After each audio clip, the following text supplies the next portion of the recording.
Hey, we're live. Welcome to Dive into Worldbuilding. I am your host, Julia Wade. That's what I said I would say. We're getting a little bit of a late start today because we had Google hiccups that caused us not to be able to get some people into the Hangout for quite a while. Sorry about that. And however, the topic today is neurotypicality, and honestly, it's a cool topic. It also includes things like autism spectrum disorders and all kinds of other sensory, possible sensory issues. And our expert today is Lillian Seneca. Hi, Lillian. Hi there. How you doing? Hi. And I know she was doing like tons of research yesterday to make sure she was all tied down. She's got lots of personal experience though too. So, so I guess we just dive in and see how we go. Well, let me tell you that my primary experience in this area is having my son John, who is 16 years old, and he is autistic spectrum disorder. He's high functioning, thank God, but in the beginning, we weren't sure how things were going to go. My older son is medically fragile and in a wheelchair, so finding out that John was autistic really blew my mind, because back then I didn't know anything about it. Now I know a whole lot. So I hope that I can provide some insight for you. I had to go look up what the clinical definition of neurotypical is. Now that apparently is a word that was coined by the autistic community, or the Neurodiversity movement, another title for them. Mm-hmm. Basically, neurotypical is people who don't have ASD, ADHD, the schizophrenia spectrum, anything like that. Neurotypical is defined by what it is not. Neuroatypical, or the autism spectrum, encompasses quite a few different things. I'm really annoyed that the DSM people took away the specific breakdowns of different types of autism. Now, I understand why they did it. The umbrella term is better to use so more people get services. Mm-hmm. But I rather preferred knowing that someone was an ASPI, an Asperger's syndrome, because then I knew better who I was dealing with. Angelman syndrome is another one. Then there's Rett syndrome, which apparently only happens to girls. And that is complicated. If you want to look it up, it's RHETT syndrome. So, personally, my opinion is there is no normal, there's only undiagnosed. So, having said that, I throw it open to the floor. Do you have questions? Do you have things you want to bring up? Well, I guess one of the things that I think it might be useful for people to hear in this context is what is meant, like, what is the experience of, like, why is it spoken about as neurodiversity, right? What are the, I mean, when you're looking at these things from the outside, you can see a pattern of behavior, but that doesn't give you a sense of what the causes of that pattern of behavior are. And, for example, you have the story of the one young woman who, you know, was nonverbal, and everybody assumed that she was somehow mentally disabled. And then she learned how to use a keyboard, and all of a sudden she was typing whole essays and has become a famous blogger on the blogosphere. But because, of course, she's highly intelligent, just is unable to verbalize. So, what, you know, kind of what are we dealing with here? Well, see, it depends on how the specific person processes sensory input, and that's really the key to it. There is a book called The Out of Sync Child, which I recommend highly as a reference guide, both for writing and for parenting. It talks about you have high, medium, and low sensory input children. My son John is high sensory input. This means he likes a lot going on at once. He likes a lot of physical contact. Now, the first manifestation of this, before I knew what it was, is when he was in elementary school, he would go up and sort of body check his classmates. Not hard, mind you, it would just be kind of a bump kind of thing. And when we were in stores, he would touch things. He wouldn't pick them up. It wasn't like that, honey, don't touch that, you're going to break it kind of thing, right? He would touch things. He was verifying their existence with sensory input. He was confirming that what he was perceiving visually was really there physically.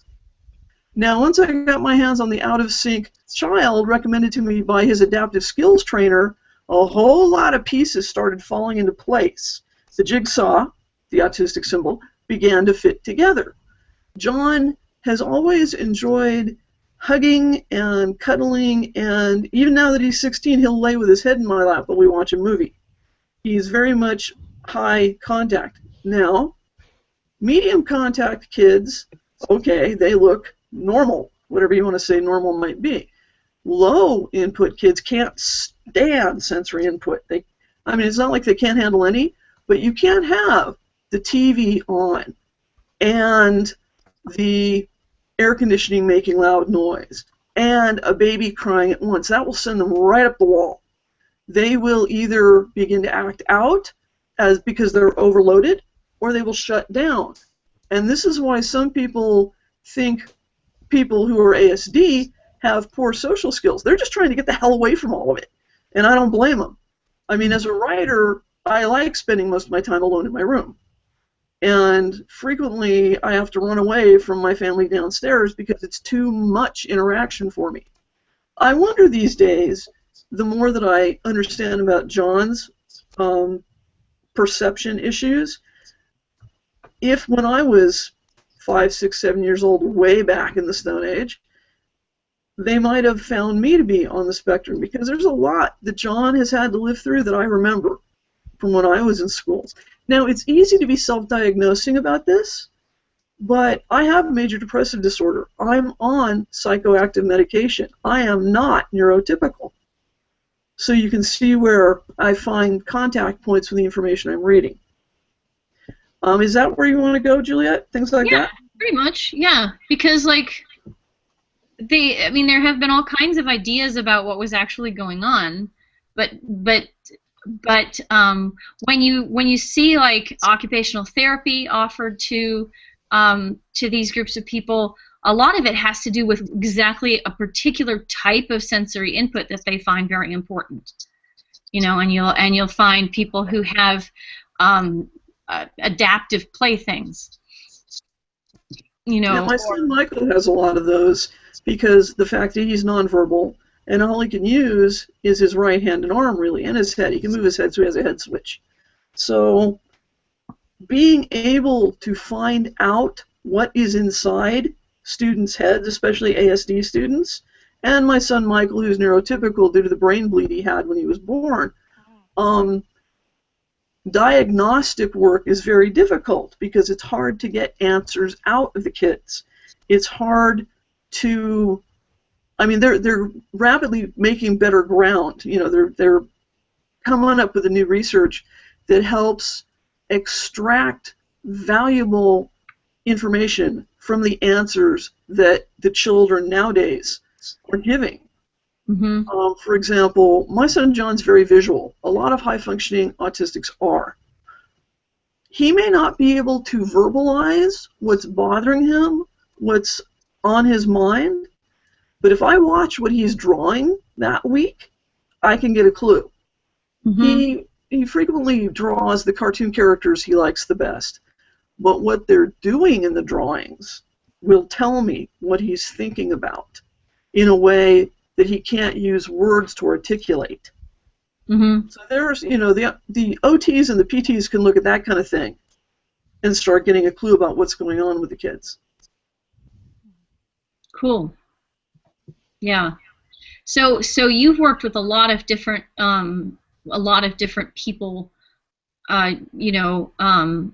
So OT, that's part of it. Are there other things that these people would work with? Well, for example, I mentioned. Sorry? I cranked this thing up as loud as I could, but it's hard to hear people sometimes. Like I mentioned, we have an adaptive skills trainer for John. Not so much these days, because now he's in the groove pretty well going to school. But when he was in elementary school, we had to come up with strategies for, like, social stories. Does everybody know what a social story is? No. No. Okay. There are a number available on the market now in bookstores, for example. You can go and get a social story about going to the dentist, where you and your child, you know, neurotypical child too, can go through and basically not really play act, but read the story about, you know, Johnny goes to the dentist, this is what happens, this is what's probably going to happen during the exam. You know, Johnny's a little nervous, but that's okay. You know, the chair is comfortable, the dentist is a nice person, the hygienist is a nice lady, this is what they do, and then Johnny gets to pick a toy out of the bin and go home. What you basically do is, I've written social stories for John. You create a map of the experience so the kid has some front loading going on, and the experience isn't a big spooky mystery to him or her. Also, you're providing a map to the social cues. When the doctor says this is what you do. You know, when he says open your mouth because the hygienist needs to stick the toothbrush in there to put the polish on, right? That way the kid's not worried about, if I open my mouth, what are they going to do? Pull my tongue out? You don't know what the kids are thinking, right? Yeah. So the more social story, the more rehearsal with cue cards, basically, for this is going to happen and this is what you do. This is the right response. The more help it is. Mm-hmm. Role-playing with adults does the same kind of thing. You can practice different behaviors in a safe, non-judgmental setting with no right or wrong. You know, you're not going to bite down on the hygienist's hand because you know what's coming, right? Mm-hmm. My older son does that, but that's because of cerebral palsy. He can't help it. So we have to warn people about that. Yeah. Yeah.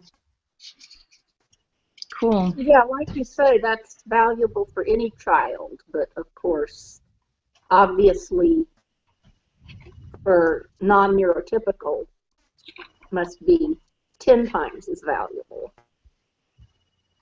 Yeah. Yeah, I agree. So, all right. So, let's see. Fiction is what I was thinking. Maybe we should talk about non-neurotypical people in fiction. And I know you did like a ton of research, right? Now for the research paper, yes. Here, I have for you some excellent examples from popular media. Got your pencils ready? Yep. I'm always taking notes. You know that. Okay, here are some books that many people recommend. The Curious Incident of the Dog in the Nighttime by Mark Haddon. That's on the top of everybody's list. I intend to go get it. I haven't read it yet, but I intend to. Then we have The Speed of Dark by Elizabeth Moon. This is a very important book because she, like me, is a mother who knows how this works. Mm-hmm. What was that one? The Speed of Dark. Speed of Dark. Cool title, isn't it? Yeah. Because she's to people on the spectrum, she's also blogged a lot about it too. Oh. Let's see, we have The Girl with the Dragon Tattoo, The Girl Who Kicked a Hornet's Nest, those books. Oh my God. The heroine of those books is on the spectrum, and she is quite an excellent creation.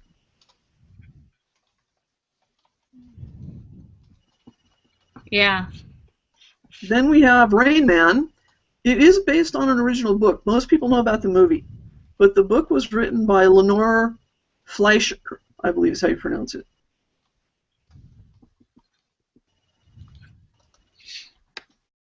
And then, of course, Nancy Kress came up with some of the first books I became aware of that had to do with people who were not neurotypical.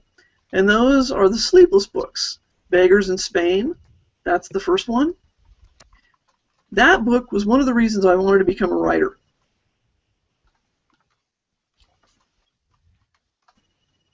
Let's see here. Now, we do have some movies as well. Oh, can I mention a book? Oh, please. This Alien Shore by C.S. Friedman.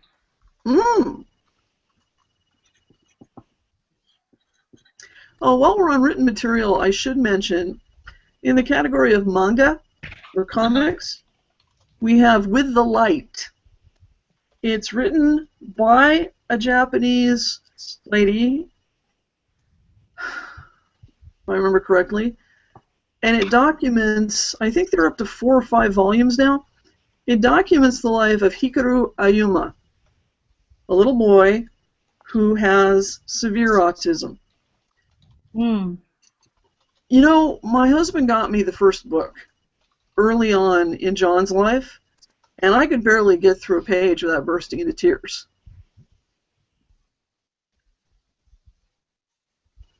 Sorry, hon. It's hard. This life, it's hard. Yeah. And that's a good thing for you to know. Because we see in television and movies high-functioning autistics, like Sherlock. Mm-hmm. Sorry, he says it himself, he's a high-functioning sociopath. I find it a subject of debate whether or not he's ASD, but, you know, depending on your clinical orientation, that can be argued. Mm-hmm. If other folks are speaking, I ask that you speak close to your microphones. I'm having trouble hearing people. I don't want to talk over you. Hello, Shay. Hello. Okay. It's all about the speed of dark over there. Have you seen The Bridge? It's on FX. Not yet. I don't get that particular show. Okay. Well, the female detective is autistic, and she's really fantastic character. I don't know. I can't speak to the accuracy, but she's very interesting, and it takes people a while to get used to her.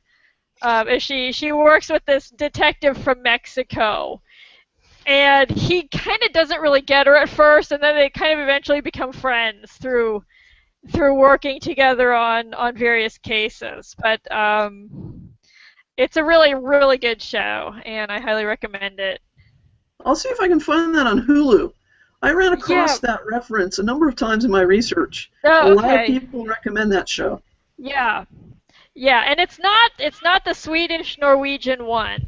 Mm-hmm. It's the American one, which is actually U.S. and Mexico, which is fascinating because it's El Paso and Juarez.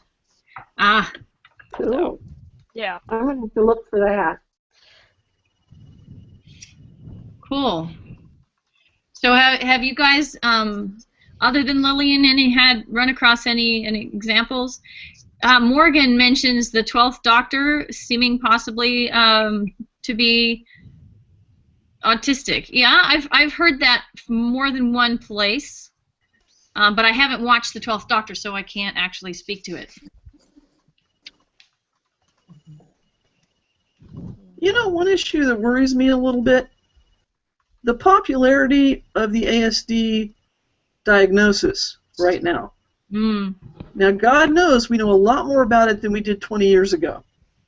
And there are a lot more people who find themselves possessed of some traits that might lead them to believe they might be on the spectrum. See, there's a starter kit for ASD, right? Like there's a starter kit for sociopathy, and it depends how nature and nurture work together. Yeah. When I say starter kit, I mean a core set of symptoms. Let me see here. For example, you have delay in speech development. Communication is one of the key problem areas for people on the spectrum. They may have fine receptive language skills, and they can't have expressive language skills work all that well, or they may also have receptive issues. For example, my son John, he can read beautifully. He may not comprehend what he's reading. Every now and then we come to an unusual word, I'll say to him, "Oh, John, see that word?" And he'll say it for me. I'll say, good, what's it mean? I don't know. He will read like he knows exactly what he's saying, but he doesn't. Yeah. So, sometimes there's camouflage, and this is an important point for writing about autistic people. They know how to fake it, because in some circumstances it's desperately important for them to look like everybody else. Mm. So John could be taken for an AP English student if you didn't know what's really going on in his head. Mm-hmm. If John can pass unless you talk to him for more than 10 minutes. And then you'll hit something that will tell you he is not neurotypical. So there's one for characterization. Mm-hmm. How far can your character go before somebody spots a symptom? Well, that's like, they're talking, going back to like Sherlock calling himself a high-functioning sociopath. Quite a lot of sociopaths are really successful in, like, we've made a system where they excel in business and politics, precisely for their sociopathological sort of, I don't know, like their ability to game the system and their complete lack of caring. It's like you find the most sociopaths, I think, just about like job-wise in politics and things. Business, anything, these big, high-paying, cutthroat worlds is where they rise to the top. Well, they're also in helpful circumstances, too. I just spent 2 months at the Oakland Children's Hospital with my son, Michael. He had a minor surgery that didn't go well. He spent 6 weeks in the ICU. Sleeping at bedside for 6 weeks in the ICU, not all of it, but a lot of it, I learned a great deal about the kind of people who work in the intensive care unit, both the doctors and the nurses. They all agree that they are dysfunctional caregivers. They also agree, the nurses do, that they have OCD, and they're glad. It's part of the skill set essential for that environment. You have to obsess over numbers, because that's what the doctors want to see every 4 to 6 hours to see how the patients are progressing. Believe me, I did. So, right. The thing is, with surgeons, think about it. These are people willing to cut into a human body. Now, there are things they do. They drape the patient, right? So all they're looking at is the part they're working on. And they're focused on the part and the mechanics of the part. So it's not like, we have Jack the Ripper or a Knox doctor going on, right? Right. But still, think about this. Think about the people who go into emergency medicine. Mm-hmm. Clearly, they're adrenaline junkies. And they also don't mind being elbow deep in whatever shows up that night. Yeah. Normal people don't want to do this kind of work. Or at least it is normal. Yeah. They couldn't stand the intensity of the environment. The burnout rate in ICU and ER work is very high because, fortunately, I think there comes a point when people have to back off. If there wasn't that point, I'd be really worried. I mean, that's scary. Yeah.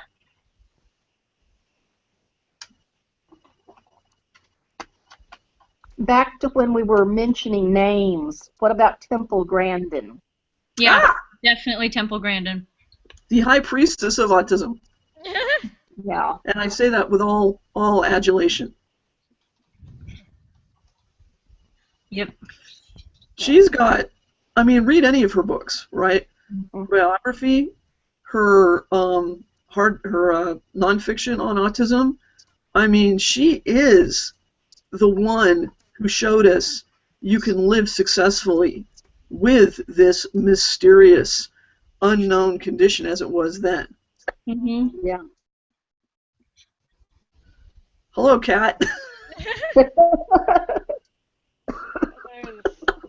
Little periscope going by there. Yeah, it is like a periscope, isn't it? Watch out, the submarine is coming by. Beep, beep. I don't want to think about the torpedoes. Well, they're sitting over in the son over there, so they're not interested in walking through the screen here. Well, my camera on the door a minute ago, but I won't open the door. My camera angle is much lower than normal, so. Yeah, see, they're my cats. Ah. But they're like wiping out the visuals on the screen because they're in the bright sunbeam. So okay, so as far as like creating a character who does not think in a normal, what we would call a normal way, right? And this is all relative, right? Because I'm another one of these people who really doesn't believe in normal. But there are certain conventional things that we imagine people thinking at certain points and how they end up reacting to certain kinds of experiences, etc. And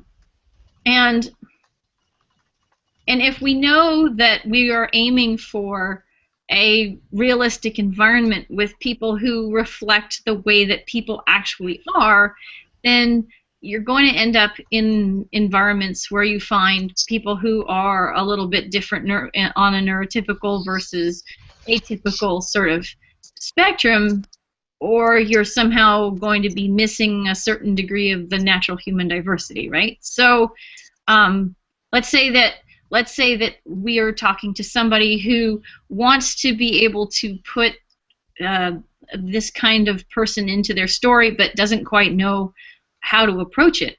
Do we have thoughts on that? Well, if you want to know how to create the picture of a child, grade school level, who has the symptoms and has the tools that have been created for that child to communicate, see the movie Mercury Rising. Or read the book it was based on, Simple Simon, by Ryan Douglas Pearson. I have never seen an autistic child done better than the amazing young man who plays Simon in the movie. I would swear they got an autistic kid to do it. Now, I don't know the young man's background, but whoever trained him did a damn good job. Yeah. Because he carries an icon schedule with him on a ring binder, and he will look for the picture he needs and holds it up to talk to people. And Bruce Willis is the hero of the movie. I don't want to tell you too much because it's really cool. Great suspense plot. But the kid freaks out and he's saying, I forget Bruce Willis's name, but the kid says, John is not a friend. John is not a friend. And that's like the alarm call. Somebody either is a friend, and that's okay, or they're not a friend, and then you stay away from them. So things are very simple in Simon's world. But that simplicity masks a very great complexity of thought going on underneath what we see. And being able to create that on the paper is really, really an excellent thing to do. I mean, that sounds pallid, but I know when people are faking it, when they're not doing the right job, when they're trying to talk about somebody autistic. I know when what they're talking about is something that looks like Asperger's, but isn't. Why? Because they leave out the downsides. People tend to see the glamorous aspects in fiction and in the movies, the useful things, and those aren't always pleasant, right? There's a lot of young adult fiction right now being written about people on the spectrum, and it's like I've always said about research. You want to go for the good stuff, start in the children's section. With folklore and whatnot is where I usually go, but the inconvenient symptoms are what will really lend credibility to your characters. For example, if John, my son, gets fixated on something, we will live with that fixation for 2 to 3 months. I can't stand listening to the Lion King soundtrack anymore. I can't. I will have a meltdown if I start hearing that song, the opening one, because John lived it for 3 months. and it just burned a trail through my brain. Oh, dear. Now, that may not seem, dangerous. It may not seem useful. It's damn inconvenient, but it is also a hallmark of living with an autistic person. John used to go up to people and grab them by the pager when he was a little kid. He had a thing for pagers for a while. He loved to watch them to see if the numbers would come out along the screen. This kind of freaked out the people who suddenly found this little gremlin clinging to their belts. So we had to make sure that went away really quickly.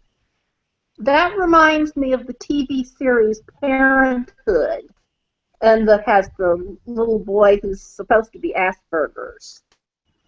They did show a lot of that.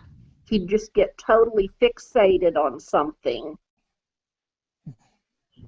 and when the family was trying to do something totally otherwise. You can't budge them. You can't. Once they get into their groove, they will stay there until they are ready to make a transition to something else. Now, there's a key word for you: transitions.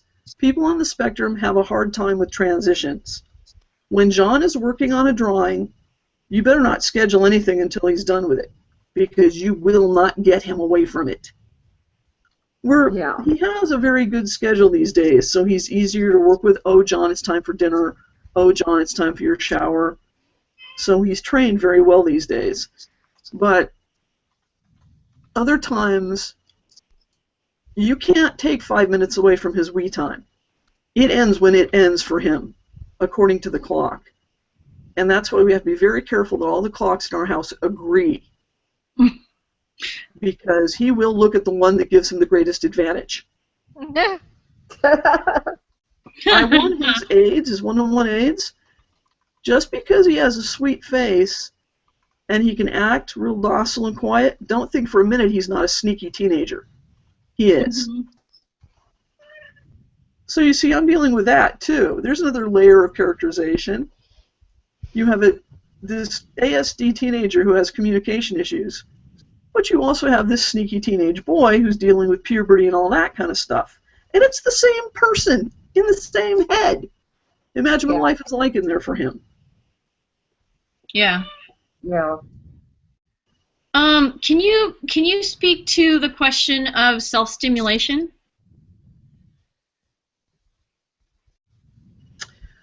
Well, like what it's for a lot of people and that kind of thing?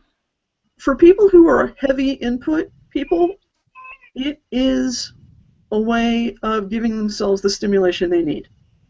I think it also has to do with the proprioceptor nervous system, which helps you remember where the outside of your body is, where you stop and the rest of the world begins. That's a very important line of demarcation for an ASD person. Like I said before, John was touching things to validate the reality of what he was seeing. That, I think, also is important for ASD people, because so much stimulation, so much input's coming in, especially in our country, right, in our media-saturated lives. On the web, just parenthetically, I see a lot of pictures of ASD little kids with iPads. That's become a great tool for keeping them engaged and stationary for a while. Sort of like neurotypical kids with TVs, I guess. But so you said iPads? iPads, yeah. Okay. The demarcation between real and imaginary is another big issue. Every now and then I have to talk to John about his imaginary friends and remind him that they are imaginary, that the characters from cartoons are just drawings on paper, a lot of paper, flipping by really fast, or, CGI these days. Yeah. But they're not real. They do not exist independently. They are just ink and pixels, things like that. Yeah. I worry sometimes because he has somebody, one of the imaginary characters he wants as a girlfriend.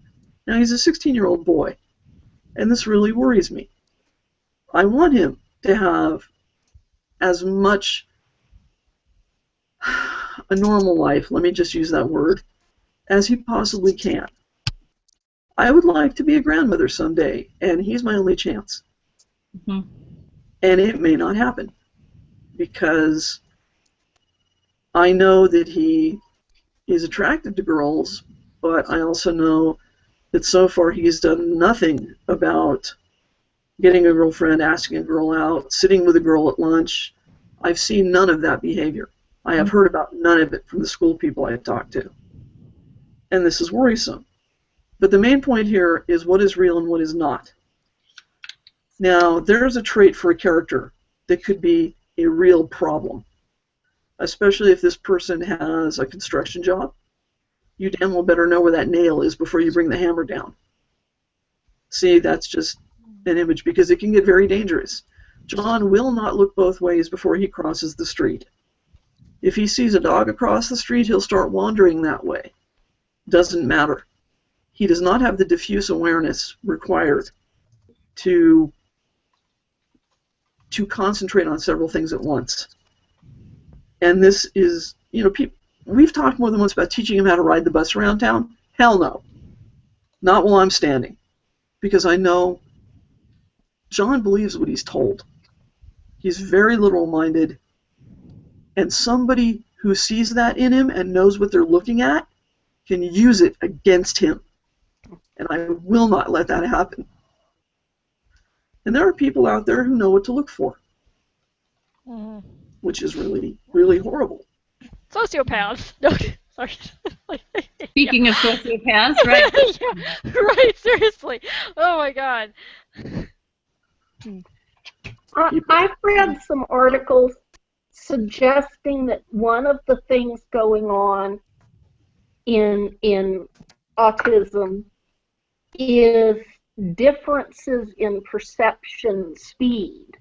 That, like, what hearing, the sounds they're hearing may not match what they're seeing with their eyes because they're being processed at different speeds. Is that anything you, I mean, I've just seen an article or two about that. Is that anything you know anything about, or? Well, not in the auditory sense. I mean, I know John has some hearing issues, but the one that I can speak to is temperature. John respects heat. We lived in a house, the previous house, with a wood-burning stove. And John touched it once. And it burned him. Not badly, thank God, but it burned him. From that day forward, we never used the stove again, ever. In fact, we put furniture around the front of it so John could never get to it again. However, when it comes to cold, John doesn't care. The first time we took him to the beach, we didn't let him go in the water. The first time we took him to the beach and let him go in the water, he kept going. He just kept going. He'd have gone right off the shelf if we'd let him go that far. His toes were turning blue. He did not care. It didn't matter to him. Now, he knows what cold is, or at least he knows how to say, okay, that is cold. You give him an ice cube, he knows an ice cube is cold, so he'll tell you it's cold. But does that mean he really feels it? I don't know for sure. He has been taught that that equals cold. So. Right. And I think a lot of, I mean, because one of the things that I used to speculate about personally was whether this thing that we all call the color blue is actually something that we all perceive the same way.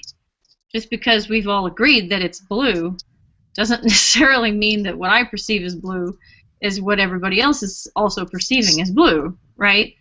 We just jointly agree that it's blue, and we sort of figure that physiologically we're similar enough that we're seeing it the same way. You know, Julia, let me go back to the self-stim question, because I don't think I answered that adequately. A number of ASD people have that. You see it more in children, because in adults it gets trained out of them these days, right? Substitutes are given to them. There are some children I've seen who have their favorite blankie. Remember that? You know, when we were little, we all had the favorite blankie.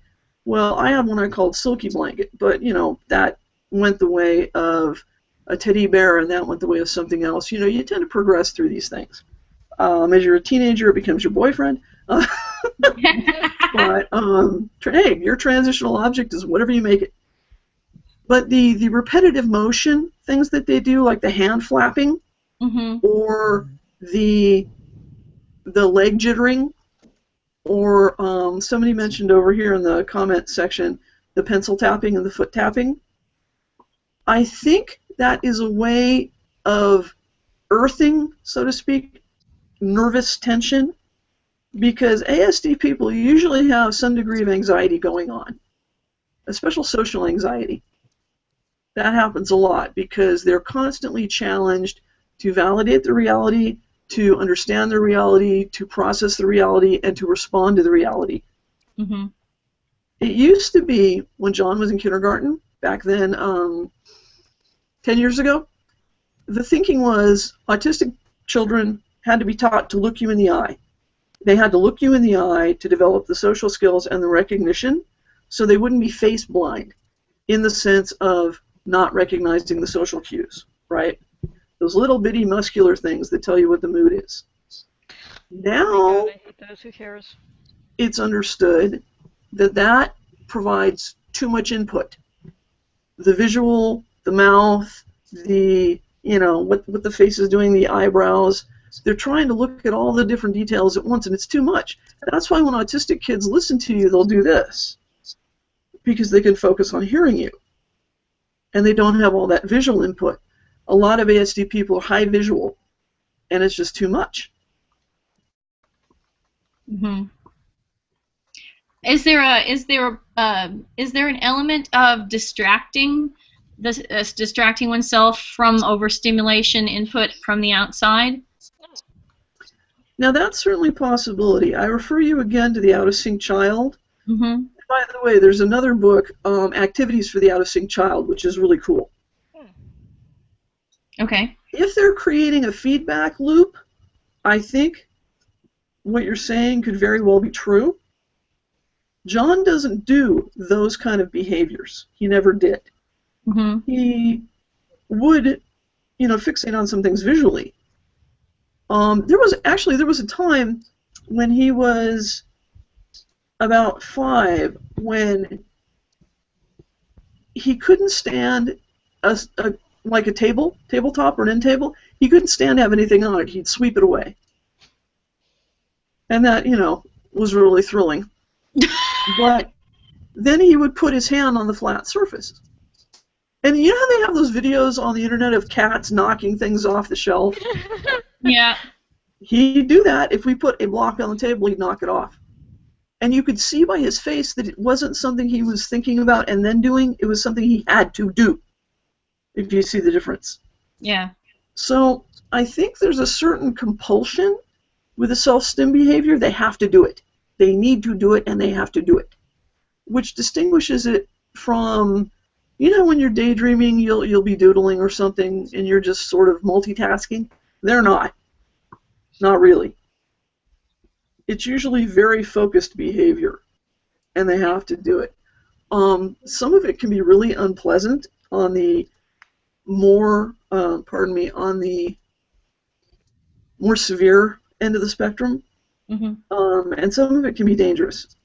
Like, in the term that used to be used, Angelman syndrome, fascinating name for that. The kids are fixated on water. You can see right there how dangerous that could be. One parent I read about got her son one of those basins, you know, like they use for baby bathtubs, and got him a set of plastic, you know, tea party dishes. And he'd spend, you know, an hour washing the dishes in the water, plain water, no soap, and he'd be perfectly happy and he'd be safe because he was right there on the floor doing it where she could watch it. He wasn't wandering off to find some kiddie pool or some idiot who had a pool without a fence around it, and the unfortunate happens, right? You don't want that happening. God knows. So part of it, I think, is a craving for sensory input, and part of it is managing sensory input. So depending on what you want to do with your character, you have options. Because, I was thinking, when I was reading about it, it made me think of how, if we're in pain, we might actually sort of whack ourselves somewhere else to try to distract ourselves from the pain in one area by doing something in another area, or you know what I'm saying? So Yes. I'm not sure whether that's a valuable analog, though. Well, I know that there are some things, for example, John won't eat. He cannot stand the texture. He'll spit it out. Now, if that's true, and you know, that's not orally defensive, that's a sensory thing, right? If that's true, then, oh, here's a good example. My son Michael. Michael can't stand minor key music. He will start screaming. And this has been true for at least 10 or 15 years now. Now call it 10. We found this out because we were in church one day when that particular feast day, the music was all in minor key. And we had to get Michael out of there. We think minor key music actually causes him physical pain. Because due to the brain bleed and the resulting brain damage, I hate saying that phrase, but that's what happened. The way his brain rewired itself, you know, from when he was a baby forward, for whatever reason, when that music goes into his brain, it creates severe discomfort. Yeah.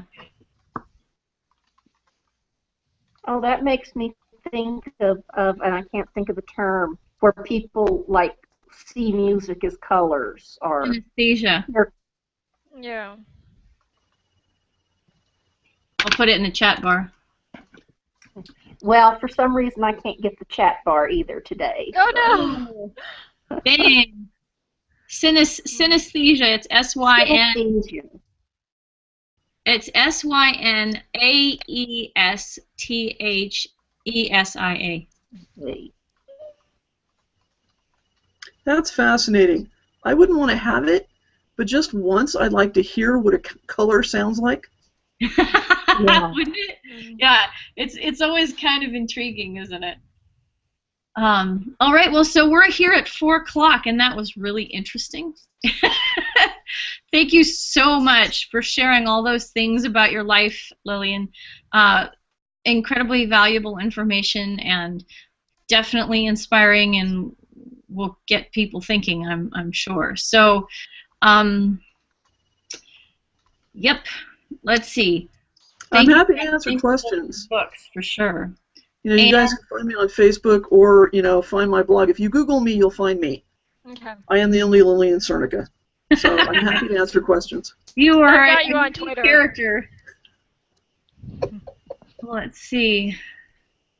I wanted to.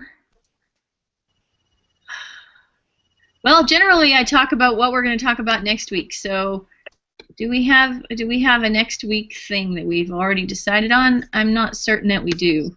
It was the thing that we weren't gonna like. That we're like, oh, which one should we do this week? I think it was idioms, isn't it? Like idioms, sayings, and proverbs and things. Idioms and proverbs. I think that sounds great for next week. So let's do that. Idioms and proverbs next week. Yay! I love those so much. These are fun. Yeah, absolutely. Super, guys. Thank you so much for being here. Lillian, you're amazing. My pleasure. And yeah, so I'm going to stop the broadcast. Thanks to everybody who was listening. Thanks for being here.